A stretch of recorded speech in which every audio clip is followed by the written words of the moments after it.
Hey guys, welcome to another video. In today's video we're going to be going over the top 5 best and worst ever LEGO Harry Potter sets of all time. Now I'm going to go through these as quickly as possible because I don't want this to be a 20-minute video. So let's start with the top 5 worst LEGO Harry Potter sets of all time, in my opinion. At number 5 we're going to go with the 2024 Forbidden Forest Magical Creatures set. Now my main issue with this set is the fact that this set had so much potential. The Forbidden Forest is obviously made up of so many different types of magical creatures, and in this set I was hoping for some new animals to add to our LEGO Harry Potter collection. But unfortunately we don't have that here.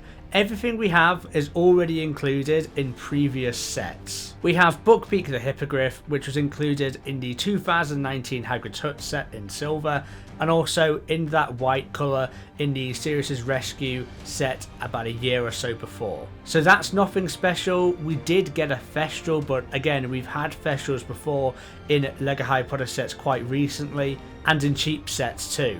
You know, I was expecting new centaurs, I wanted Firenze, I wanted a unicorn. We haven't had a unicorn in LEGO before for the Harry Potter theme. And I also wanted a minifigure of Lord Voldemort in a black cloak under the hood. I think that would have been really cool, and a nod to that Philosopher's Stone movie, which we never got a minifigure for. Also the tree builds in the set are quite terrible, as well as the minifigure selection. There's not really anything I like about this set. At number 4 we have the 2003 Nocturne Alley set.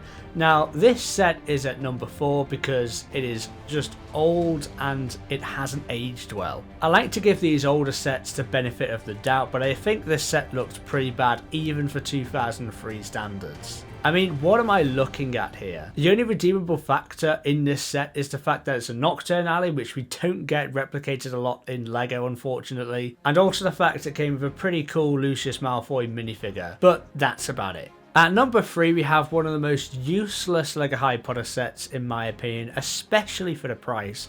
This set retailed for $65 and it is the Hogwarts Magical Trunk. This set is actually 3 years old at this point. It's a 2022 set and it still haunts me to this day. It is just a big accessory pack, but charging $65 for it in my opinion is just absolutely insane. You get way too many stickers that are actually useful, as well as minifigure accessory components. Now I don't mind there being minifigure accessory packs, but they should be kept at that sort of $15 to $20 price range. Like we've seen previously for the LEGO Harry Potter theme, they've done a couple of those minifigure accessory packs. But this is far worse, and I know you get a build with this, I guess you get a trunk, but it doesn't look good on display, and it certainly doesn't look like $65 worth of LEGO. For me, the second worst LEGO Harry Potter set of all time is the 2021 Fluffy's Encounter. Now if you're an old fan of the channel, you would know my rants back in 2021. I really did not like this set, and I still don't. To me, this looks like a 4+ set, especially compared to some of the other Hogwarts expansion sets that came out this year. This doesn't really fit the mold. The Fluffy was pretty terrible. All 3 of the faces had a different facial expression, which was really off-putting, and the fact it was half molded, half brick built as well, it didn't work in my opinion. Also the minifigures in the set were wrong in the fact that they are wearing the Hogwarts uniform, which I guess is fine because they visit Fluffy in their Hogwarts uniforms, but then why are we getting the harp? The scene where the harp is present when they meet Fluffy, they're wearing their Christmas sweaters. If you want them in their Hogwarts uniform, then you need to replicate the scene where they're running away from Filch, so give us a Mrs. Norris and a Filch minifigure instead of the harp. Again, this is just an oversight from LEGO, but it's not that forgivable in my opinion. Also the fact that you can't actually put the Devil's Snare, which by the way looks terrible, below the trapdoor without having a section of the build off to the side, because it can't actually fit on the build itself, so you can't display it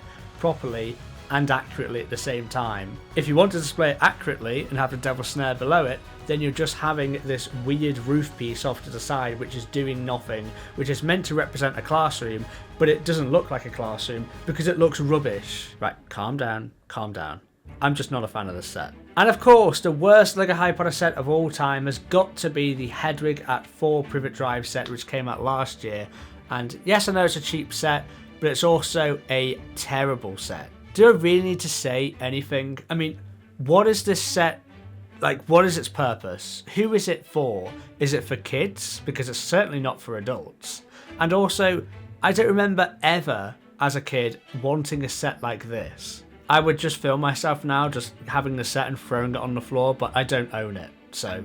Now, before we get on to our top 5 best LEGO Harry Potter sets of all time, in my opinion, I just want to remind you guys that later today at 7 PM UK time, I've got a Whatnot stream where I'm going to be selling over 200 LEGO Harry Potter minifigures, 50 sealed LEGO Harry Potter CMF packs, auctioning off some classic LEGO Harry Potter sets, including this 2002 Chamber of Secrets set, and also giving away some LEGO Harry Potter sets as well in a free to enter giveaway. And the best part is all the auctions will be starting off at just $1 US, so you've got a good opportunity to pick up some really good deals. And if you sign up to Whatnot using the QR code on screen now, or using the link pinned in the comment section, you'll get £10 or $15 US free credit to use on my live stream, so you can pick yourself up some free LEGO Harry Potter minifigures. It's a no-brainer. I'll see you later today on my Whatnot live stream at 7 PM UK time. Don't miss it. Right, enough of that negativity, let's get into some positivity with the top 5 best LEGO Harry Potter sets of all time in my opinion. And at number 5, we have Diagon Alley, the 2011 version. This set comes with over 2,000 pieces and 12 minifigures for a retail price back in the day of just $150 US. I think that's awesome, as well as the set itself looks absolutely awesome. We get Gringotts, we get Borgin and Burks from Nocturne Alley, and we also get Ollivanders. I'm just hoping one day that we'll get a Leaky Cauldron, because we haven't had that in LEGO yet, which I think is a massive oversight, but oh well. At number 4, we have the 2010 Hogwarts Castle, and the reason for that is because this was quite a attainable set back in the day. It was about $100 or so US retail, and for your money you got so many minifigures, as well as pretty much all the important parts of Hogwarts Castle integrated into this set. You got the astronomy tower, you got the library, you got the room of requirements, you got the trophy room, you got Dumbledore's office, you got the Great Hall, you got the Slytherin common room, you got the Gryffindor common room, you've got the Owlery. I'm probably missing some other sections of this, but you got so much stuff in this Hogwarts Castle set. And when you compare it to other, Hogwarts Castle sets which cost roughly $100, for example, the 2018 Great Hall set. In that set, you got the Great Hall, obviously, and some storage rooms in the main tower, but you don't get anywhere near as much for your money. And I know inflation is obviously a factor, but even still, back in 2010 this set was seriously impressive. At number 3 we have the 2005 Graveyard Jewel set, and for me this set 100% deserves to be in the top 3 because it's a $30 set which comes with 550 pieces and 6 minifigures. And the Lord Voldemort minifigure in this set was also glow in the dark, which is so cool. It's crazy how, a set today with 550 pieces that was licensed for Harry Potter with 6 minifigures, would probably cost you in the region of 60 to 70, maybe even 80 US dollars. So for this to cost 30, it's unbelievable. And it's not like they're small pieces or anything. Like, this is quite a big set. Like, does this look like a $30 set to you? Come on. I understand inflation, but even still, when you take everything into account, I think this is a really, really cool set. The 2020 Graveyard Jewel set is also up there as one of my favourite sets.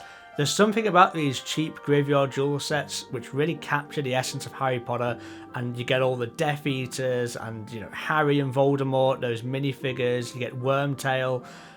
I just really hope they make another Graveyard Jewel set because it's been 5 years now since the last version. Also, the attention to detail on this 2005 version, they didn't need to put all this stuff in there. They didn't need to put all this detail, but they did. They went above and beyond what they needed to do for a set like this. Now, at number 2, we have the motorized Hogwarts Castle from 2004, and you may be thinking, wait, a motorized Hogwarts Castle? Did I hear that correctly? Yes, you did. This Hogwarts Castle had a pendulum which could swing when you wound up a motor, and this is 2004. This is 21 years ago. Why do LEGO sets not do this today? Like, tell me this isn't one of the coolest things you've ever seen, with the spinning clock and the pendulum swinging back and forth and the gate rising up. The attention to detail is just on a completely different level. And I don't know where that's gone. You know, that's something, that's an area where LEGO is definitely degraded, you know, in terms of minifigure details and, you know, overall set quality and stuff like that. Yes, they have gotten better, but stuff like this, no. It's one of those sets where if you were to go and buy one Harry Potter set in the history of LEGO Harry Potter, which really encompasses and embraces everything surrounding what LEGO Harry Potter is meant to be, I feel this set does that perfectly. And finally, for the greatest LEGO Harry Potter set of all time, in my opinion, is the 2004 Hogwarts Express set, motorised version. So in 2004, LEGO released two Hogwarts Express sets, one without track and one with track with motor functions. The one without track also came with a more basic station, but the one with track came with a much more detailed station, which was actually a building. Now the station, you may be thinking, it doesn't look like, you know, stations we've seen in previous Hogwarts Express sets. This is meant to be Hogsmeade Station, not King's Cross, of course. Now, this is actually one of the most expensive LEGO Harry Potter sets you can actually buy on the aftermarket. This sealed is worth over $1,000, and used it's still worth $500. And that's because this is the only time LEGO have given us a motorised Hogwarts Express, which the fact it was 21 years ago is actually really sad. So I think it's safe to say it's time for LEGO to give us another motorised Hogwarts Express set. Right, that's going to be it for this video. I really enjoyed this one. I hope you guys enjoyed it as well. If you can, make sure to turn up to my Whatnot stream later today and say hello. You can bookmark the stream with the link pinned in the comment section so you don't miss it. I've been TopicBricks. I'll catch you soon for another LEGO video. Bye guys.